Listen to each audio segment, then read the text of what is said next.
안녕하세요. 전문직 세무 5분 특강 신현진 세무사입니다. 오늘은 20강 법무사업의 수입 구조와 신고 방법에 대해서 알려드리겠습니다. 고소득 전문직은 국세청의 중점 관리 업종입니다. 세법에서는 법무사가 고소득으로 인해 탈루 가능성이 크다고 보고 시작부터 여러 가지 제재를 하고 있는데요. 첫째, 법무사는 신규 사업자 여부나 수익 금액과 무관하게 복식부기 의무자입니다.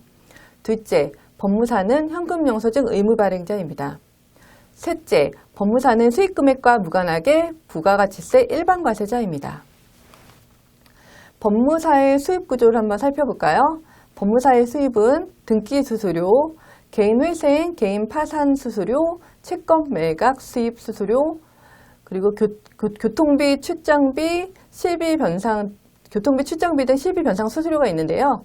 마지막 이 부분은 실무에서 특히 누락해서 문제가 되는 경우가 많습니다. 매출 누락에 주의하셔야 합니다. 다음으로 법무사업 세무 주요 검토사항을 살펴보겠습니다. 매출 측면에서는 매출 누락을 특히 주의하셔야 되는데요.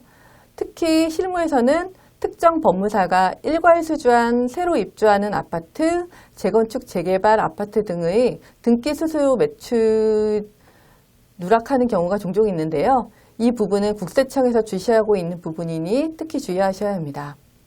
그리고 수익금액 귀속 시기에도 주의하셔야 합니다.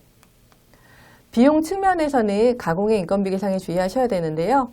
서비스업의 특성상 비용이 부족하기 때문에 인건비 비중이 커요. 그래서 가공의 인건비 계상에 대한 유혹이 큽니다. 가족 등 실제 근무에 대한 소명 자료를 평소에 준비해 두셔야 합니다. 그리고 등기 브로커 거래 증빙 관리에 주의하셔야 되는데요.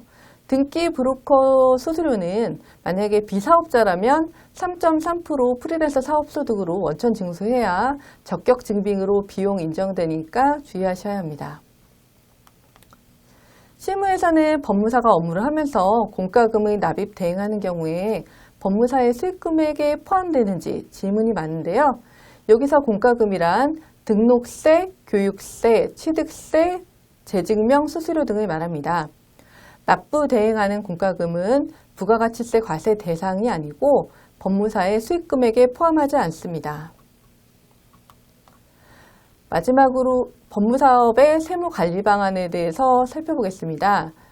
매출 누락, 매출 증빙 관리, 비용 적격 증빙 관리에 주의하셔야 되고요.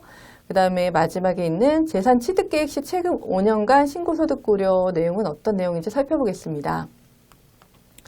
PCI 시스템이라는 게 있는데 재산 증가, 소비 지출액, 그 다음에 신고소득을 비교 분석하는 시스템입니다.